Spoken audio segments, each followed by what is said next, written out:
Bismillahirrahmanirrahim. Assalamu alaikum dear students. Today we are going to discuss different applications of logic gates. आपने बड़ी detail में सारे basic logic gates, then universal and then exclusive gates को study किया. आज हम देखते हैं कि किस तरह हम इन गेट्स को यूज करके डिफरेंट फिजिकल क्वांटिटीज या डिफरेंट पैरामीटर्स को कंट्रोल कर सकते हैं. तो चलिए देखते हैं. डियर स्टूडेंट्स, जो लॉजिक गेट्स आपने स्टडी किए, मोस्टली जब आप इनको डेली लाइफ में देखें तो ये यूज होते हैं डिफरेंट फिजिकल क्वांटिटीज को कंट्रोल करने के लिए. और फिजिकल क्वांटिटीज में जो हमारी रूटीन लाइफ है उसमें ज़्यादातर हम temperature, pressure, intensity of sound, intensity of light, in parameters को कंट्रोल करने के लिए लॉजिक गेट्स की हेल्प लेते हैं. लेकिन हमने ये पढ़ा कि लॉजिक गेट्स की इनपुट्स तो वोल्टेज की फॉर्म में होती हैं और हम बात ये कर रहे हैं कि हमने फिजिकल क्वांटिटीज को अगर कंट्रोल करना है तो हम लॉजिक गेट यूज करेंगे. तो इसका मतलब तो ये हुआ कि हम इन फिजिकल क्वांटिटीज को डायरेक्टली लॉजिक गेट तक नहीं लेकर जा सकते, क्योंकि लॉजिक गेट टेम्परेचर, प्रेशर या साउंड या लाइट को नहीं समझ पाता. उसको तो सिर्फ वोल्टेजेस की ही समझ है. और हमने ये भी देखा कि कुछ सर्टेन वोल्टेजेस तक इसको हम लो वोल्टेज की फॉर्म में इनपुट देते हैं और कुछ सर्टेन वोल्टेजेस को हम हाई वोल्टेजेस की फॉर्म में इनपुट की शक्ल में लॉजिक गेट को देते हैं. और आइडियल लॉजिक गेट्स में हमने लो इनपुट को 0 कहा था और हाई इनपुट को हमने 1 कहा था. लॉजिक गेट्स जब इन फिजिकल क्वांटिटीज को, temperature, pressure, sound intensity, light intensity को वोल्टेजेस में कन्वर्ट करते हैं तो ये हेल्प लेते हैं सेंसर्स की. सो सेंसर्स बेसिकली वो इंस्ट्रूमेंट हैं या वो डिवाइसेस हैं जो changes of temperature, pressure, intensity of sound, intensity of light को इलेक्ट्रिकल वोल्टेजेस में कन्वर्ट करते हैं और फिर ये इलेक्ट्रिकल वोल्टेज सिग्नल हमारे लॉजिक गेट्स को इनपुट की फॉर्म में मिलते हैं. सो यहाँ तक हमने ये देखा कि लॉजिक गेट्स हमारे कंट्रोल सिस्टम्स में वाइडली यूज होते हैं और इन लॉजिक गेट्स में हम कंट्रोल कर सकते हैं temperature, pressure, sound and light intensity. But एक लॉजिक गेट ऑपरेट करता है इलेक्ट्रिकल वोल्टेजेस पर. सो इन्हें क्या चाहिए? दे नीड सेंसर्स जो कन्वर्ट कर दें इन फिजिकल क्वांटिटीज के चेंजेस को इलेक्ट्रिकल चेंजेस में. सो इसका मतलब ये हुआ कि सेंसर वो डिवाइसेस हैं जो फिजिकल क्वांटिटीज के चेंज को इलेक्ट्रिकल वोल्टेजेस में कन्वर्ट करते हैं. सो हमारे पास सेंसर्स की डिफरेंट टाइप्स हैं, जिनमें से कुछ टाइप्स तो आपने प्रीवियस लेक्चर्स में डिस्कस भी की. तो चलिए देखते हैं कि इनकी कौन कौन सी सेंसर्स की एग्जाम्पल्स हैं. इनमें से जो पहली एग्जाम्पल है वो है थर्मिस्टर्स की. थर्मिस्टर्स 2 वर्ड्स का कॉम्बिनेशन होता है. थर्मिस्टर बेसिकली थर्मल रेजिस्टर का नाम है और ये एक ऐसी डिवाइस है जो टेम्परेचर में होने वाले चेंज को इलेक्ट्रिकल वोल्टेजेस में कन्वर्ट करता है. आप प्रीवियस चैप्टर्स में पढ़ चुके हैं कि थर्मिस्टर्स की 2 टाइप्स हैं. एक नेगेटिव टेम्परेचर कोफिशिएंट है और दूसरा पॉजिटिव टेम्परेचर कोफिशिएंट है. इन दोनों टाइप्स में फर्क ये है कि एक में हम जब टेम्परेचर को इंक्रीज करते हैं तो इसका रेजिस्टेंस कम हो जाता है, यानी थर्मिस्टर का resistance with increase of temperature कम हो जाता है और ये नेगेटिव टेम्परेचर कोफिशिएंट के केस में आते हैं. और दूसरा हमने थर्मिस्टर में ये पढ़ा कि समटाइम्स जब आप टेम्परेचर इंक्रीज करते हैं तो इनका रेजिस्टेंस भी इंक्रीज हो जाता है. ये पॉजिटिव टेम्परेचर कोफिशिएंट वाले थर्मिस्टर्स हैं. सो इसका मतलब थर्मिस्टर एक टेम्परेचर सेंसिटिव डिवाइस है और टेम्परेचर इंक्रीज या डिक्रीज होने पर ये इन टेम्परेचर चेंजेस को वोल्टेज के चेंजेस में कन्वर्ट करता है. सेकंड नंबर पर है LDR, which is light dependent resistance. LDR को आपने कंपैरेटर एज नाइट स्विच में भी स्टडी किया था। वहां हमने डे टाइम और नाइट टाइम पर लाइट की इंटेंसिटी में आने वाले चेंज को वोल्टेजेस में कन्वर्ट किया था और देखा था कि इन वोल्टेजेस चेंज से कैसे आप ऑटोमेटिकली स्ट्रीट लाइट्स को ऑन या ऑफ कर सकते हैं। जो आपने थर्मिस्टर अभी देखा, इसको मैंने आपको यूज करवाया था जब हमने फायर अलार्म को डिस्कस किया था कि अगर आप थर्मिस्टर के थ्रू किसी लॉजिक गेट को कनेक्ट करते हैं तो आपके रूम में अगर फायर लगती है तो रूम का टेम्परेचर जैसे ही बढ़ता है तो इस टेम्परेचर के इंक्रीज को थर्मिस्टर एक वोल्टेज सिग्नल में कन्वर्ट करके अलार्म को एक्टिवेट करता है। सो थर्मिस्टर टेम्परेचर चेंजेस की रिक्वायरमेंट वाली सिचुएशन में यूज हुआ और LDR जहां आपने लाइट की इंटेंसिटी वेरिएशंस को वोल्टेज सिग्नल में कन्वर्ट करना था, ये वहां पर यूज हुआ। फिर हमारा सेंसर है माइक्रोफोन। माइक्रोफोन बेसिकली एक साउंड सेंसर है और ये साउंड की इंटेंसिटी की वेरिएशंस को कन्वर्ट करता है वोल्टेज सिग्नल्स में और ये माइक्रोफोन बहुत सारी डिवाइसेस में यूज होता है। माइक्रोफोन मूवी रिकॉर्डिंग्स में जब आपने साउंड इंटेंसिटी की वेरिएशंस को रिकॉर्ड करना होता है तो वहां पर ये साउंड के different pitch level, different intensity levels को वोल्टेज की फॉर्म में कन्वर्ट करता है। फिर है आपके पास level sensor. Level sensors basically किसी भी केमिकल सॉल्यूशन को जब आप कंटेनर में डालते हैं तो उसके एक सर्टेन या स्पेसिफिक लेवल को मेंटेन रखने के लिए लेवल सेंसर्स यूज किए जाते हैं। यानी केमिकल सॉल्यूशन का लेवल अगर एक सर्टेन फिक्स्ड वैल्यू को से इंक्रीज या डिक्रीज होता है तो उस चेंज को ये लेवल सेंसर डिटेक्ट करता है और उस चेंज को ये कन्वर्ट करता है वोल्टेज सिग्नल में। सो आपने देखा कि किस तरह ये सेंसर डिफरेंट फिजिकल क्वांटिटीज में आने वाले चेंजेस को वोल्टेज में कन्वर्ट करते हैं। बेसिकली जब भी आपने लॉजिक गेट यूज करना है तो वो यूज होगा इस सेंसर के साथ, क्योंकि अगर सेंसर अटैच ना हो लॉजिक गेट के साथ तो लॉजिक गेट टेम्परेचर, प्रेशर और इन बाकी फिजिकल क्वांटिटीज के चेंजेस को ऑब्जर्व नहीं कर सकता। जब तक के इन चेंजेस को ये सेंसर वोल्टेज सिग्नल में कन्वर्ट ना करे उस वक्त तक लॉजिक गेट की वर्किंग एक्टिवेट नहीं होती। तो चलिए अब हम एक सर्किट डायग्राम या एक प्रैक्टिकल एग्जाम्पल में देखते हैं कि किस तरह ये सेंसर टेम्परेचर और प्रेशर में आने वाले चेंजेस को इलेक्ट्रिकल वोल्टेज में कन्वर्ट करते हैं और फिर किस तरह हम लॉजिक बिहेवियर को देखकर अपना गेट डिसाइड करते हैं कि किस गेट को हम इन सेंसर के साथ कनेक्ट करें तो हमारी उस सिचुएशन की वर्किंग कंडीशन अटेन हो सकती है। तो चलिए देखते हैं।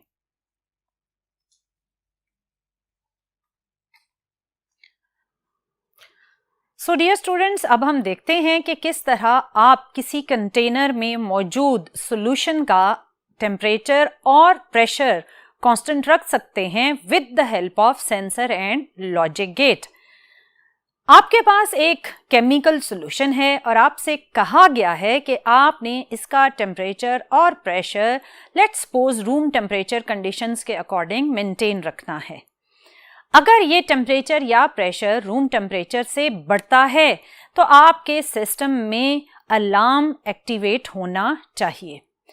लेकिन अगर हम अपनी बुक्स को फॉलो करें तो हमारी बुक्स में इस अरेंजमेंट के साथ जो अलार्म एक्टिवेशन है वो लो वोल्टेज पर रखी गई है। आप इसके ऑपोजिट भी कर सकते हैं, लेकिन क्योंकि हमने बुक को फॉलो करना है तो बुक में अलार्म एक्टिवेशन लो वोल्टेज पर है। सो अगर आपने अलार्म को लो वोल्टेज पर एक्टिवेट करना है तो आप इस प्रेशर और टेम्परेचर के चेंजेस को लो वोल्टेज पर अलार्म को एक्टिवेशन में लेकर आएंगे। सो इस कहानी को मैं थोड़ा सा और एक्सप्लेन करती हूँ। आपने देखा कि टेम्परेचर और प्रेशर के चेंजेस के लिए हमने कंटेनर के बॉटम पर टेम्परेचर और प्रेशर सेंसर अटैच किए हैं। ये टेम्परेचर और प्रेशर सेंसर बेसिकली टेम्परेचर या प्रेशर में आने वाले चेंज को कन्वर्ट करेंगे इलेक्ट्रिकल वोल्टेज में, और इन प्रेशर और टेम्परेचर सेंसर्स में से आने वाला वोल्टेज एक सर्किट को in the form of input A B मिलेगा। अभी हमने ये डिसाइड नहीं किया कि यहाँ कौन सा सर्किट या कौन सा लॉजिक गेट हमने अटैच करना है। पहले हम इस पूरी सिचुएशन को समझेंगे और फिर देखेंगे कि कौन सा ट्रुथ टेबल इस सिचुएशन के अकॉर्डिंग बनता है। अब इस सर्किट को जब इनपुट ए और B from sensor of temperature and pressure मिलेगा तो इस सर्किट की आउटपुट पर हमने अलार्म अटैच कर दिया, और ये अलार्म एक्टिवेट होगा उस वक्त, ऑन होगा जब अलार्म को मिलने वाला इनपुट लो होगा यानी 0 होगा। अब इस सिचुएशन को अगर हम लॉजिक टेबल के अकॉर्डिंग देखें तो लॉजिक कुछ यूं है कि अगर टेम्परेचर या प्रेशर में से कोई एक वैल्यू या दोनों वैल्यूज चेंज हो तो अलार्म को ऑब्वियसली एक्टिवेट होना चाहिए, और अगर टेम्परेचर और प्रेशर की दोनों वैल्यूज चेंज नहीं होती तो अलार्म को ऑफ रहना चाहिए। मैं रिपीट कर देती हूं, लॉजिकली सिचुएशन कुछ इस तरह से है कि टेम्परेचर और प्रेशर में से अगर कोई एक वैल्यू भी उस फिक्स्ड वैल्यू से इंक्रीज होती है तो अलार्म को एक्टिवेट होना चाहिए, और अगर दोनों वैल्यूज चेंज होती हैं तो ऑब्वियसली फिर भी अलार्म को एक्टिवेट होना चाहिए। अलार्म ऑफ रहना चाहिए सिर्फ उस सिचुएशन में जब प्रेशर या टेम्परेचर में से कोई भी क्वांटिटी चेंज नहीं हो रही। सो अगर हम इस सिचुएशन को एक टेबल की फॉर्म में कन्वर्ट करें तो टेबल कुछ इस तरह बनेगा। Input A B and then output X. A and B obviously linked हैं टेम्परेचर और प्रेशर के चेंजेस के साथ। पहली सिचुएशन हम कुछ इस तरह लेते हैं कि टेम्परेचर जो कि इनपुट ए है, प्रेशर जो कि इनपुट बी है, इनमें से हम टेम्परेचर को चेंज कर देते हैं। इसका मतलब इनपुट ए हमारे पास 1 हो जाएगी, प्रेशर अपनी वैल्यू पर कांस्टेंट है, वो चेंज नहीं हुआ, तो इनपुट बी 0 ही रहेगी। अब इस सिचुएशन में क्योंकि एक पैरामीटर चेंज हो गया है तो अलार्म एक्टिवेट होना चाहिए, और अलार्म एक्टिवेशन लो वोल्टेज पर है, सो हमारी आउटपुट 0 होनी चाहिए ताकि इस 0 पर अलार्म एक्टिवेट हो जाए। दूसरी सिचुएशन कुछ यूं लेते हैं कि टेम्परेचर कांस्टेंट रहा यानी इनपुट ए चेंज नहीं हुई, प्रेशर अपनी कांस्टेंट वैल्यू से एक्सीड कर गया, सो P which is related with input B वो 1 हो गया। सो आपके फर्स्ट 2 कॉलम्स हुए 0 एंड 1। अगेन एक पैरामीटर अपनी फिक्स्ड वैल्यू से एक्सीड कर गया है तो अलार्म को एक्टिवेट होना पड़ेगा, और अलार्म एक्टिवेशन है 0 पर, सो आउटपुट हो जाएगी 0। थर्ड सिचुएशन कुछ यूं लेते हैं कि प्रेशर और टेम्परेचर दोनों चेंज हो गए, अपनी सर्टेन वैल्यू से एक्सीड कर गए। इसका मतलब इनपुट ए 1, इनपुट बी 1 और आउटपुट 0 होगी ताकि अलार्म एक्टिवेट हो सके। सो ये तो वो पहली 3 सिचुएशंस थी जिन पर हमें अलार्म एक्टिवेशन चाहिए। फोर्थ वो सिचुएशन है जिसमें ना तो प्रेशर चेंज हुआ ना टेम्परेचर चेंज हुआ, सो इसका मतलब दोनों अपनी ओरिजिनल वैल्यू पर रहे, विच मीन्स 0 एंड 0 ए और बी की वैल्यूज होंगी, और हमने अलार्म को ऑफ करना है, जिसका मतलब हमने आउटपुट पर 1 वैल्यू रखनी है, क्योंकि अलार्म लो वोल्टेज 0 पर ऑन होगा और हाई वोल्टेज 1 पर ऑफ होगा। This is the situation which is according to our books.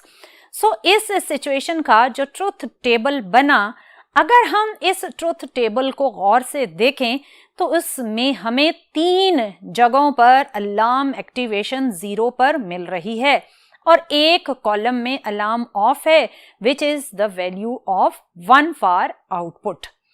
ये बिल्कुल ट्रुथ टेबल मैच करता है आपके नॉर गेट की सिचुएशन के साथ।